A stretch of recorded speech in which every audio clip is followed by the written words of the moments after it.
'cause it's the God that I serve, God that I serve. I don't deserve your love. Life of a queen. Welcome back, royals. It's your girl, Queen Persis. Today, I will be talking about how to successfully write a letter of continued interest to your school that you got waitlisted from. And hopefully this will help you guys get in. I will be sharing with you an essay that one of my friends wrote that got her into that one of my friends wrote that got her into Yale, and also what I did to get off the Harvard waitlist. So firstly, for the people who don't know, a letter of continued interest is kind of what it means. If you get waitlisted from a school, later on around the first week of May or so, you can write them a letter in which you express that you are still interested in attending that school. Perhaps that school is your number one school. You also update that school with some of your awards or honors or any prestigious programs you've gotten into, and you also can update that school on your grades, and even submit to them another recommendation from someone really prominent in your school or in your community. Now, when to submit a letter of continued interest. So if you get deferred when you apply early in the fall, you can submit the letter of continued interest after the deferral. Or when you apply regular decision, you can submit the letter of continued interest in the first week of May. Usually that's when schools accept those letters, because that's after their class size is solidified. So here's the tea when it comes to being waitlisted.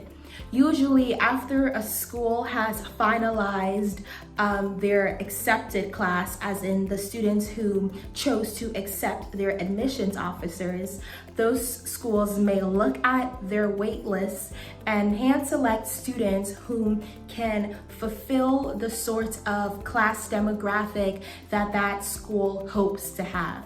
What that means is that if the school wants to have more STEM students, or more Pell Grant eligible students, or more international students, or more students from rural areas, they will go into the waitlist of students and choose those students that meets their specific need. So you kind of don't know what sort of need or what sort of class demographic or target that school wants, but you can write a letter of continued interest to kind of show that they should select you. So even though at the end of the day you're not really sure about the kind of target class demographic the school wants, you can still submit a letter of continued interest so that in whatever category there is, you can still try and be towards the top of the choices that the schools have. Now, one of my friends got accepted to Yale after writing a letter of continued interest. I'm going to read her letter to you.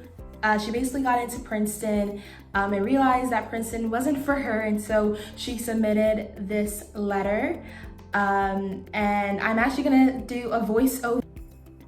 Hey guys, this is editing Persis. I just realized that I forgot to mention that in your letter of continued interest, at the end of it, you basically have to say that if you are accepted to the school, you will attend. So your last line should be, if accepted to blank university, I will attend. So basically, don't send a letter of continued interest to a school if you're not willing to attend that school if you get in, because schools literally only want to accept students off of the wait list whom they feel like would definitely accept the wait list offer, because they're trying to, solidify their class size. So don't forget to add that line at the end. Okay, let's get back to me reading for you this essay. Dear Admissions Committee, first, I would like to apologize on the tardiness of this letter.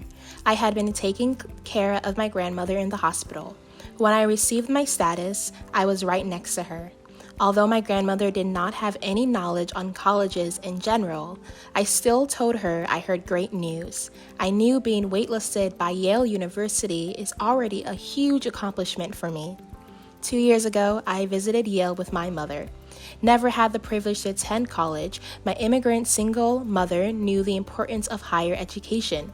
The campus during winter break was unusually quiet, but even in this calm atmosphere, I couldn't stop the excitement on my face. Then, a sculpture captured my attention. It was the women's table. The fountain was frozen still, but even so, I was captivated by its design and inspired by its message. Like Maya Lin, I want to design meaningful items that can change the way people think. As an immigrant from omitted, like Maya Lin, I will add value to Yale with my unique leadership and transferable skills as a first-generation, low-income immigrant. Last summer, I visited Yale again. This time around, I discovered more about Yale. I learned more about Yale that courses such as medical devices design and innovation. I am also excited by the opportunity I could have to research under Dr. Omitted to learn more current technology on neurotransmission, which I researched about out of curiosity after my car accident. After studying courses such as health disparities, I can better understand the inequality in the health field for immigrants like my family. I seek to understand and help the distribution of medical devices that allow people from low-income and disadvantaged backgrounds like me to have equal medical benefits. As I build my legacy and influence as a minority in STEM, I can create a domino effect that also fights for other socioeconomic injustices and issues such as racial disparities in society. I have been making progress toward goals like ones I mentioned above. Most recently this semester, I won multiple scholarships, including the Omitted Scholarship and the Omitted Scholarship. I also competed in the Omitted competition at the University of Omitted with my team and gained the grand prize. I also continue to make an impact in my academic community. For example, I organized the ASAP, Awareness on Sexual Assault Project, which neighboring school officials reported a 30% increase of sexual assault and harassment reports filed. I helped students with their SATs and college application process and started our school's Spring Color Guard Club. As I work toward my goals, I want to say that I will, no matter what, continue to make my grandmother and my mother proud, and Yale can help me make this desire come true. If accepted by Yale University, I would definitely attend. Thank you for your consideration and reading this letter during this hectic season. Sincerely, Omitted. Now, let me tell you about some of the successful aspects of this essay, how you can try and duplicate that, and also how you can alter it or perhaps find a different format that may work better for you. So firstly, this essay was amazing because she was able to personalize her relationship with Yale. Now, not everyone gets to visit their college's campus, especially given Corona, but she was able to talk about how her interests and her academic interests, personal interests, relates to program offerings at Yale and also relates to Yale's community. She talked about the Maya Lin statue at Yale and how that connects to her heritage. She talked about how she researched and learned about a specific course and a specific professor at Yale that she can learn from and how that could impact her career future. And additionally, in the end, of course, she provided updates about getting into prestigious scholars programs. These are like less than 5% acceptance rates. And she talked about how she continues to advocate and be a strong participant in her community. So all in all, this essay was pretty much amazing. And she actually sent this to me because she knew that at that time I was interested in getting off the Harvard waitlist. And so she sent this to me for inspiration. So I'm actually gonna link the helpful links that she sent me when she was creating this essay. Now, when it comes to how you can write your letter of continued interest, you can sort of do this similar thing. So try and have a paragraph where you update them about any prestigious scholars programs that you got. Whether it be Gates, Ron Brown, UNCF STEM Fund 2, those sort of things. You can also update them about any awards. Let's say that you got, I don't know, finalists in the Google science fair, or you are a track athlete and you won, I don't know, best in something in your state, or you are a writer or an artist and you won a really awesome award. That's your opportunity to tell the school about that. Also, if you have achieved anything super spectacular when it comes to your extracurriculars, definitely update them. Or if you received any sort of high recognition in your town, in your city, in your state, that's also something that you can go ahead and include. Spend another paragraph in which you, or a few paragraphs. My friend spent like 3 of the rest of her paragraphs explaining it, but you can spend some paragraphs where you discuss a little bit in depth about why you want to attend that school. Obviously, there could be several reasons, but try and narrow down and focus on one specific thing and expand on that. Talk about how you can contribute to that specific community. Talk about how that relates to your personal heritage or your academic, career, professional pursuits, perhaps one of those things, or relate that to where you see yourself in the future and how that program can set you up with the right mentors and peer networks and research sort of training to get you there. So those are some of the sort of things that you can say. Another thing that I recommend is perhaps, so my friend spoke about a specific Yale professor. Perhaps try and get in contact with a professor in the department you want to major in. Ask them for a 15-minute coffee chat.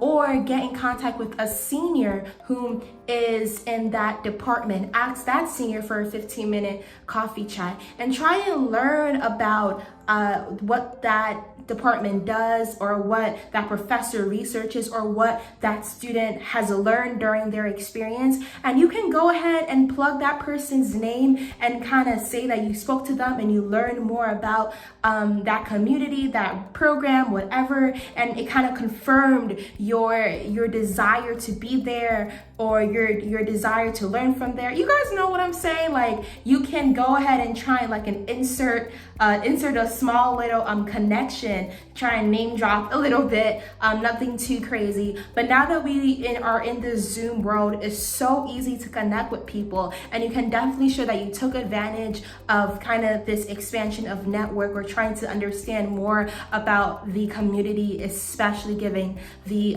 virtual environment we are in currently. Another thing that I found super important was to send, for me, I actually sent Harvard my third marking period grades I think I got I always get all A's. I think I got all A's or A pluses. And for me, it was just another confirmation that I was still doing well in my classes. And I also had my principal of my high school send me a personalized letter of recommendation. Me and my principal had an awesome connection, so it was a super strong recommendation, and he sent that directly to Harvard. And if you don't have a good relationship with your principal, make sure the person whom you ask to write you another letter of recommendation is someone you have a strong relationship with. And I would say would be someone who is kind of prominent in your community.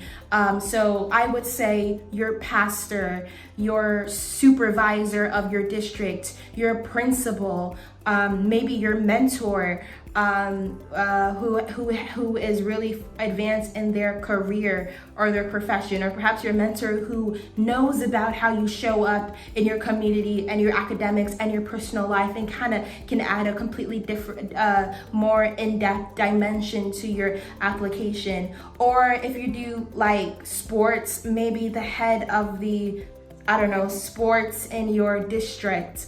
Or if you do like Model United Nations, I know Model United Nations and like JSA in the Northeast region in America is super huge. And so if you had a good relationship with one of those higher up administrators, you could ask them to write your letter of recommendation. Another letter of recommendation. So you guys will get what I'm saying, like someone whose word has a little bit more weight to it. Make sure that you don't choose a person who already sent you a letter of recommendation. And of course, you don't have to do these extra steps, but that's what I did. That's what I submitted to Harvard. And I thought that was a super smart thing on my end, and it ended up getting me in. And I think that if you really, really want to get into your the school that you got waitlisted from, I think you should I think you should try and utilize any resource that you can. When it comes to appealing to your waitlist, the school that you got waitlisted from, it's like, my mentality towards it, it's like throw in your all, like do all you can if you want to, and if that's a school you really, really want to go into, like do your all, go the extra mile, try and get uncomfortable if you have to ask someone for a letter of recommendation, or ask someone for a coffee chat, or ask someone to review your letter of continued interest. Like do your all when it comes to this final step, because it literally could turn into an acceptance into your dream school. I think that's pretty much it. I don't think I missed anything. If you have any questions, let me know in the description box. Share this with your friends and your community, because a lot of people need this help. I never knew what letters of continued interest was until my friend sent me her Yale essay. And so I think this is super helpful. Hope you guys enjoyed. Bye. Pray, Lord, help me, please. I'm on my knees like a crawl space. I can get all I need from the breeze when I start gaze. We gon' testify, we gon' testify all day. We gon' testify, we gon' testify always.